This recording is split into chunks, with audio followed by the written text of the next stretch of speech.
সবাইকে স্বাগত জানাচ্ছি আমাদের আজকের এই এক্সপ্লেইনার বা বিশ্লেষণমূলক আলোচনায়। আজ আমরা ড্যানিয়েল ক্যানেম্যানের যুগান্তকারী কাজ থিঙ্কিং ফাস্ট অ্যান্ড স্লো নিয়ে কথা বলবো। আমরা দেখার চেষ্টা করব যে কেন আমাদের নিজেদের মস্তিষ্কই প্রতিনিয়ত আমাদের সাথে রীতিমতো প্রতারণা করে। চলুন কথা না বাড়িয়ে সরাসরি মূল আলোচনায় ঢুকে পড়ি। শুরুতেই চলুন একটা ছোট্ট মনস্তাত্ত্বিক ম্যাজিক ট্রিক দিয়ে শুরু করা যাক।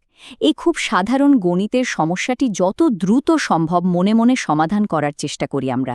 একটি ব্যাট এবং একটি বলের মোট দাম $1.10। ব্যাটের দাম বলের চেয়ে $1 বেশি, তাহলে শুধু বলটার দাম কত একটু ভাবুন তো। ঠিক আছে, চলুন বিষয়টি গভীরে গিয়ে দেখি। অনেকেই হয়তো চট করে ভেবে বসেছি যে বলের দাম 10 সেন্ট, তাই না? কিন্তু শুনলে অবাক হবেন, আমাদের এই স্বজ্ঞাত বা ইনস্টিংক্টিভ উত্তরটি সম্পূর্ণ ভুল। সঠিক উত্তর হল 5 সেন্ট। আর এই সাধারণ একটা ভুলই চমৎকারভাবে প্রমাণ করে দেয় যে মানুষের মস্তিষ্ক কত দ্রুত ভুল সিদ্ধান্তে পৌঁছে যায়। 1 নম্বর section, the minds two systems বা মস্তিষ্কের দুটি সিস্টেম। মস্তিষ্কের এই দুটি পদ্ধতিকে আমরা আমাদের মস্তিষ্কের ভেতরে বাস করা দুটো আলাদা চরিত্র হিসেবে কল্পনা করতে পারি। সিস্টেম 1 হল অত্যন্ত দ্রুত, স্বয়ংক্রিয় এবং বেশ আবেগপ্রবণ, যা আমাদের দৈনন্দিন বেশিরভাগ সিদ্ধান্তের মূল লেখক বা রূপকার। অন্যদিকে সিস্টেম 2 হল বেশ ধীরস্থির, যুক্তিবাদী, কিন্তু কাজ করতে যার চরম অনীহা, অর্থাৎ সে অত্যন্ত অলস একজন পর্যবেক্ষক। 2 নম্বর section, system 1, fast and automatic. এই বইটি লেখার সময় ক্যানেম্যান নিজেরই একটা অদ্ভুত অভিজ্ঞতার কথা জানিয়েছেন। একবার রাতের অন্ধকারে কিছু উচ্ছৃঙ্খল যুবককে দেখে তিনি হঠাৎ করেই বিকট শব্দে রীতিমতো গর্জন করে উঠেছিলেন। একদম অবিশ্বাস্য, তাই না? এটি আসলে খুব স্পষ্টভাবে দেখায় যে কিভাবে সিস্টেম 1 আমাদের ভেতরে থাকা অতি প্রাচীন এবং স্বয়ংক্রিয় আত্মরক্ষার প্রবৃত্তিগুলোকে মুহূর্তের মধ্যেই জাগিয়ে তুলতে পারে। শুধু তাই নয়, আরেকটা মজার ব্যাপার হল, কেউ যদি উঁচু দরের ব্রিটিশ অ্যাকসেন্টে এমন কোনো অদ্ভুত কথা বলে বসে যা তাদের আভিজাত্যের সাথে একেবারেই বেমানান, তবে আমাদের সিস্টেম 1 কিন্তু মাত্র 1 সেকেন্ডের 3 ভাগের 1 ভাগের মধ্যেই সেই অসামঞ্জস্যতা ধরে ফেলে এবং সাথে সাথেই মস্তিষ্কে একটি বিস্ময়কর প্রতিক্রিয়া তৈরি করে দেয়। এবার আসি 3 নম্বর সেকশনে, সিস্টেম 2, দ্য লেজি কন্ট্রোলার বা অলস নিয়ন্ত্রক। আর এই বিষয়টি চমৎকারভাবে তুলে ধরে যে যখন সিস্টেম 2 কাজ করে, তখন আমাদের শরীরে শারীরবৃত্তীয়ভাবে ঠিক কী ধরনের পরিবর্তন ঘটে।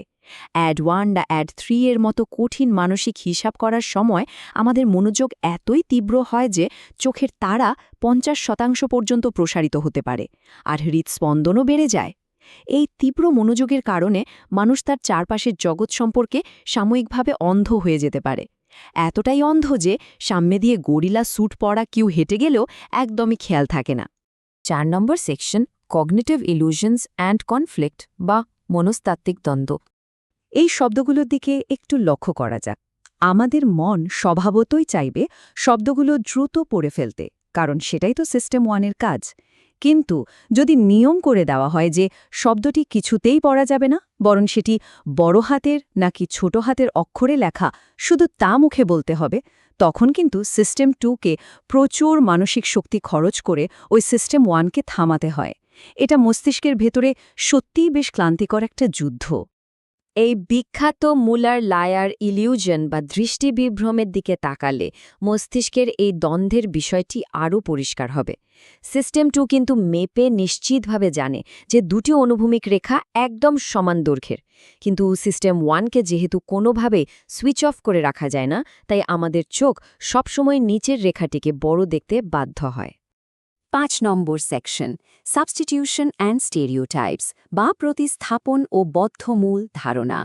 এর মধ্যে অন্যতম একটা চমকপ্রদ বিষয় হল সাবস্টিটিউশন বা প্রতিস্থাপন।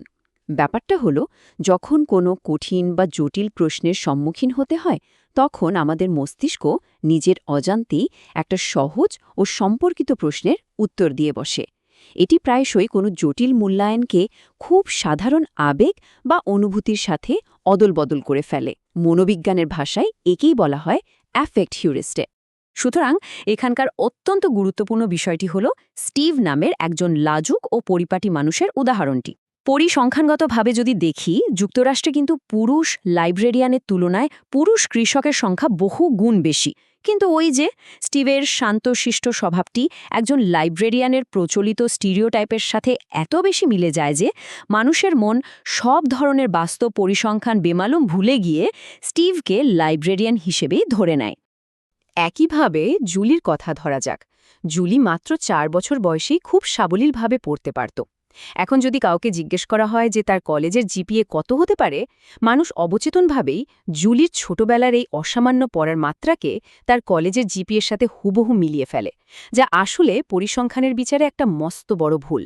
6 নম্বর section, the global stakes of bias বা পক্ষপাতের বৈশ্বিক প্রভাব। এখন এখানে যে বিষয়টি সত্যি খুব কৌতূহলোদ্দীপক তা হল মানুষ যে কোনো কারণে মৃত্যুর জন্য ইন্স্যুরেন্সের চেয়ে শুধুমাত্র সন্ত্রাসী হামলায় মৃত্যুর ইন্স্যুরেন্সের জন্য বেশি মূল্য দিতে প্রস্তুত থাকে। ভেবে দেখুন, এখানে কিন্তু সাধারণ যুক্তি কোনো কাজ করছে না, কারণ সন্ত্রাসবাদের একটি ভয়াবহ এবং আবেগপূর্ণ চিত্র মানুষের মনে এত জোরালো প্রভাব ফেলে যে ভয় সেখানে যুক্তিকে রীতিমতো হার মানায়। ক্যানেম্যান তার স্ত্রীর সাথে ঘটা একটা বেশ মজাদার ঘটনা শেয়ার করেছেন, যেখানে তিনি কোলাহলের মাঝে স্ত্রীর কথা ভুল শুনেছিলেন। তিনি ভেবেছিলেন স্ত্রী বলছেন সে নিজেকে ছোট করে দেখে না, যদিও আসলে স্ত্রী বলেছিলেন ছেলেটি বেশ আকর্ষণীয়। এটা আমাদের দারুণভাবে দেখায় যে কিভাবে আমাদের মস্তিষ্ক চারপাশের অবস্থার উপর ভিত্তি করে একদম সম্পূর্ণ কিন্তু পুরোপুরি ভুল একটা বাস্তবতা তৈরি করে ফেলতে পারে। আর মজার ব্যাপার হলো সে বিকল্প কোনো সম্ভাবনার কথা ঘুণাক্ষরেও চিন্তা করে না। এই বিষয়গুলো আসলে কতটা গভীরে কাজ করে তা ভাবলে অবাক হতে হয়। মানুষ প্রায়শই তাদের নিজেদের স্বস্তিদায়ক উপসংহারের ওপর ভিত্তি করে উল্টো দিক থেকে যুক্তি সাজায়। ধরুন, যে প্রযুক্তি বা ধারণাকে তারা অপছন্দ করে তার সব সুবিধাকেই তারা খুব সহজে বাতিল করে দেয়, আর আবেগগতভাবে নিজেদের গোষ্ঠীর যুক্তিকেই অন্ধভাবে বিশ্বাস করে। এর পরিণতিতে কিন্তু আমাদের সমাজে রাজনৈতিক এবং আদর্শিক মেরুকরণ দিন দিন আরও গভীর হচ্ছে। পুরো আলোচনাটি শেষে একটা গভীর এবং রীতিমতো চিন্তায় ফেলার মতো প্রশ্ন আমাদের সামনে এসে দাঁড়ায়।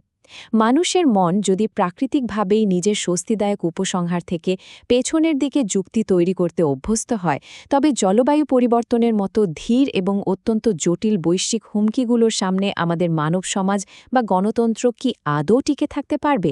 এই প্রশ্নটি আমাদের নিজেদের চিন্তাধারার সীমাবদ্ধতাগুলো নিয়ে একদম নতুন করে ভাবতে বাধ্য করে।